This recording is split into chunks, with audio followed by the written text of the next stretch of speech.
તો મિત્રો કાવ્ય પઠનનું ટાઇટલ જલસાથી જીવી લ્યો.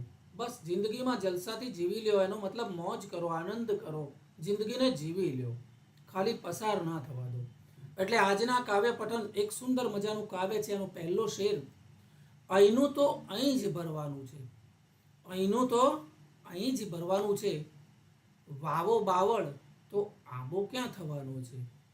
મિત્રો, વાવો બાવળ તો આંબો ક્યાં થવાનો છે. જો આંબાની કેરી ખાવી હોય તો આંબો જ ઉગાડવો પડે. બાવળ વાવવાથી કોઈ દિવસ આંબો થવાનો નથી. એનો મતલબ કરણી તેવી ભરણી, જેવું કર્મ કરશો એવું તમને ફળ પ્રાપ્ત થવાનું છે. એટલે આ કાવ્ય પઠનની મારી જે વાત છે એમાં કવિતાનો પહેલો શેર આપણને ઘણું બધું કહી જાય છે. ત્યાર પછી મિત્રો આજના કાવ્ય પઠનનો બીજો શેર છે,